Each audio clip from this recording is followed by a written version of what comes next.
recycle, reuse, and give back. These things right here are not going to a neighbor near you. They're going to a third world country. Goodwill says every donation is wanted and needed. We'll find out how your stuff is put to use. Well, if you have ever dropped stuff off at Goodwill and thought, I wonder if anyone will actually buy that, chances are they will. But in the rare chance they don't, it's not going into a landfill. Goodwill's Dale Emanuel explains what happens to the stuff that just never sells. Behind the scenes of the outlet stores, we have 6 outlet stores. We have 5 facilities that recycle. We have very aggressive, mindful places where your things that didn't go home with you find another life or find another location. This is a 150,000 square foot facility on 14 acres of land. Every facility behind an outlet, at least 5 out of the 6, we have an area in which we store those items in melon boxes that hold, by the way, 300 to 600 pounds each of items that seasonally aren't appropriate. Somebody's alarm clock still working. Good stuff is in this box. We have things that the weather isn't ready for or the season isn't ready for, and that means the shopper isn't ready for it either. But when they are, the stores do an inventory. They give a call to dispatch. Dispatch says where it should come from, where it should go, and it's ready for you, the shopper. We're at the newest recycling area for Goodwill.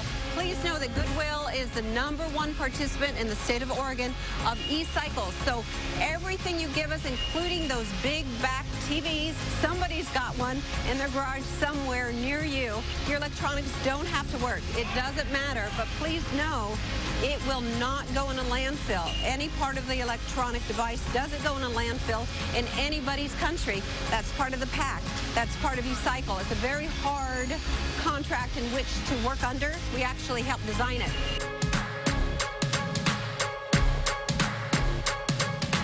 One of the things we most recycle here is because we, as shoppers, buy the most are textiles. It's clothing.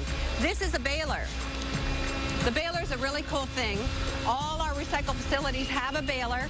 This baler alone can produce huge squares of all things textiles that didn't find a home.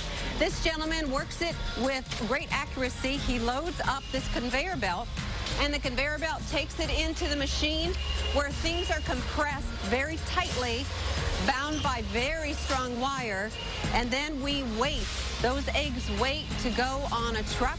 We have salvagers and recyclers here that help us recycle everything from books to shoes to plastics to wire to the lead in the glass is taken out, by the way, of your computers to your products of wood. And this way, the recycler, by the way, is a business person who takes pieces of what we give, like pieces of that computer, breaks it up and finds a new life for all of it.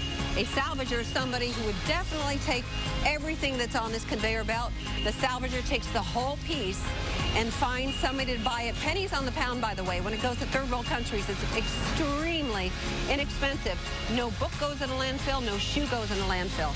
Behind me represents more than 400,000 pounds of clothing and textiles. That's linens and towels and pillowcases and whatnot. These things right here, and there's 370 bales behind me. These things right here are not going to a neighbor near you.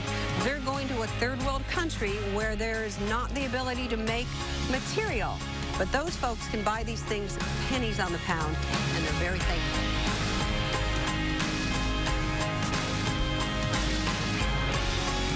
Dale Emanuel from Goodwill, thank you so much.